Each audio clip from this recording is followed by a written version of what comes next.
लोगोफोर दिनै आङो नोंथांमोननि गेजेराव गोदान मोनसे भिडिअ लानानै फैलायबाय।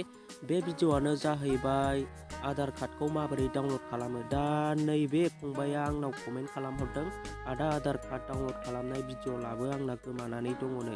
दा नोंथांमोनाबो जुदि आधार कार्डआ अबावबा गोमानानै दङब्ला नोंथाङा बे भिडिअखौ फार्स्टनिफ्राय लास्ट जोबजासिम नायलांबानो जाबाय।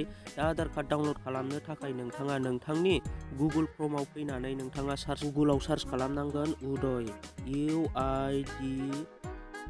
UIDAI।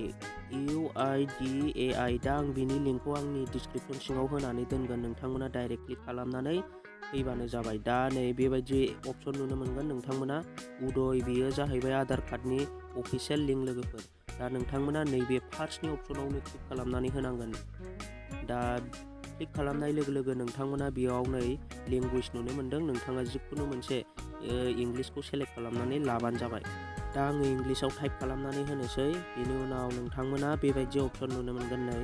दा नोंथांमोना बेयाव गोबां अपसन नुनो मोनगोन। दा नोंथांमोना गाहायाव फैनानै गाहायाव स्क्रल खालामनानै नोंथांमोना नै बाहाय क्लिक खालामनानै होनांगोन। नै डाउनलड आधार अपसनाव क्लिक खालामनानै होनांगोन, डाउनलड आधार अपसनाव। दा नोंथांमोना बेयाव क्लिक खालामनानै होदो। दा डाउनलड आधाराव थुनाय लोगो लोगो नोंथांमोना नैबेयाव नुनो मोनदों आधार नाम्बार।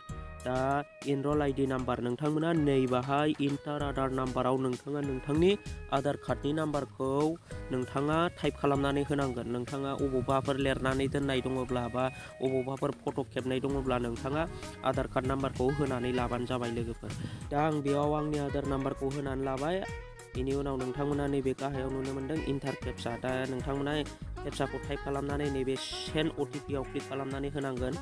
सेन्ड OTP आव क्लिक खालामनानै होनाय लोगो लोगो नोंथांनि आधार कार्ड नाम्बारा अबे मबाइल नाम्बारजों लिंक दङ, बे मबाइल नाम्बाराव मोनसे OTP थांगोन। दा नोंथांमोना बे OTPखौ टाइप खालामनानै होबानो जाबाय। दा आंनाव OTPआ फैबाय लोगोफोर। दा आङो बेयाव आंनि OTPखौ होनानै लानोसै।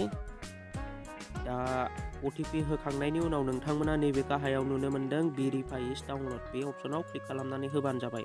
नोंथांमोना नैबे गोजौनि राउन्ड सार्कोलाव क्लिक खालामनानै होनो नाङा, नङाब्ला नोंथाङा डाउनलड जाजानाय नङा। दा आङो नैबे भेरिफाइ डाउनलड अपसनाव क्लिक खालामनानै होनोसै। नै भेरिफाइ डाउनलड अपसनाव होनाय लोगो लोगो आङो दा नै बेबायदि अपसन नुनो मोनबाय, congratulations your Aadhaar card has been successful download. दा आङो आंनि आधार कार्डखौ आंनि मबाइलजोंनो गोरलैयैनो डाउनलड खालामनानै लानो हाबाय लोगोफोर। दा नोंथांमोनाबो जुदि गाव गावनि आधार कार्डआ गोमानानै दङब्ला बेबायदिनो डाउनलड खालामनानै लाबानो जाबाय। डाउनलड खालामखांनायनि उनाव नोंथांमोना पासवार्डखौ बुजिनानै लानांगोन लोगोफोर। जुदि नोंथांनि नामा आनिस कुमारबा नोंथाङा आनिसल' होनांगोन। बिनि उनाव नोंथाङा नोंथांनि इयार्सखौ होनानै लाहैनांगोन, नोंथांनि बार्थ इयार्सखौ। दा नैबेयाव एगजामपोल होनाय दंखायो आनिस कुमार।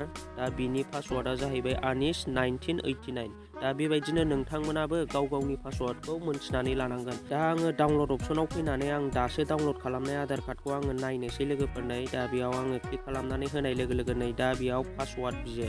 दा पासवार्डआव नोंथांमोना नोंथांनि मोनब्रै आखरखौ होनांगोन।